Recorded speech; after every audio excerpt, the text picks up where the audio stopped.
que monsieur ne regarde pas la vanité. Nous sommes à la fin de notre célébration de ce matin. Dans l'évangile que nous venons d'écouter, on nous a parlé d'un papa qui avait sa fille qui était mourante. Et cette fille avait 12 ans. Il est venu voir le maître Jésus en disant, Seigneur, ma fille est en train de mourir dans ma maison. Alors, interviens pour la guérir.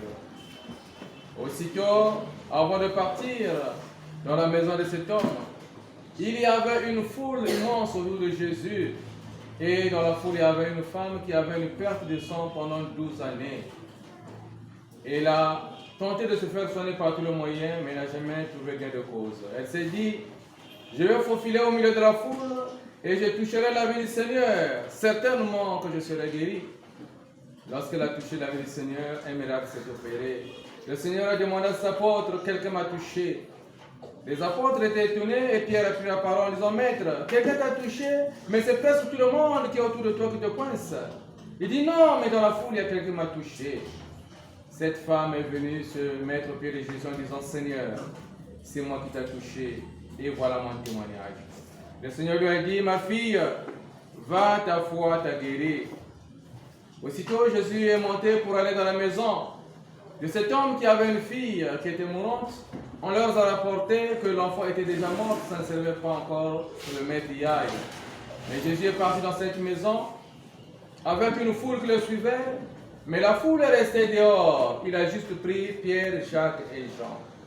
Et dans la maison, il y avait le papa, la mère et l'enfant, leur enfant qui était malade. Jésus a tenu l'enfant par la main et dit, réveille-toi. Réveille-toi, et cet enfant s'est réveillé. Alors, elle a recouvré la vie et le Seigneur a rendu cet enfant à ses parents. Cet évangile est plein d'énigmes, mais nous devons décoder ce message que le Seigneur veut nous rapporter dans cet évangile. D'abord, il y a un enfant qui est malade.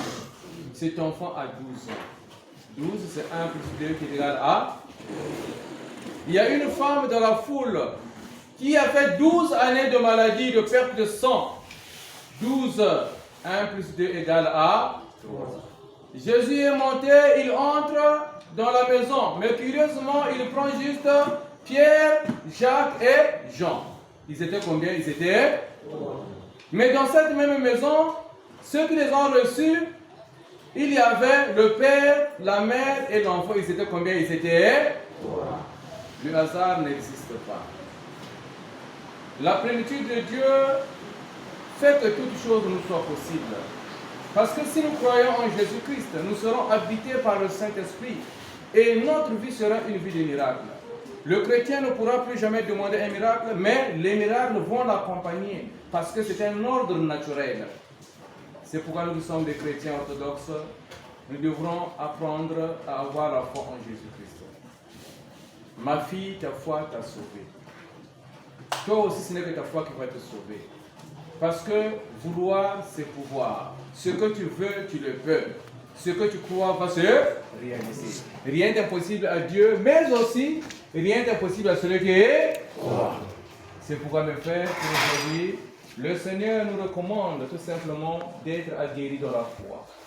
Et la foi en la Sainte Trinité pour que notre corps soit le temple du Saint-Esprit, pour que notre corps soit le réceptacle des bénédictions de Dieu et que les miracles soient toujours à notre portée. C'est ainsi que le Seigneur recommande en tant qu'orthodoxe de lutter et de ne pas perdre courage dans le combat que nous avons à livrer dans ce monde. Puisque Dieu est avec nous, plus personne ne peut plus être contre. Ainsi, nous arrêtons par là aujourd'hui. Mais prochainement, nous allons développer, décortiquer pourquoi 12 jusqu'à 3. Amen.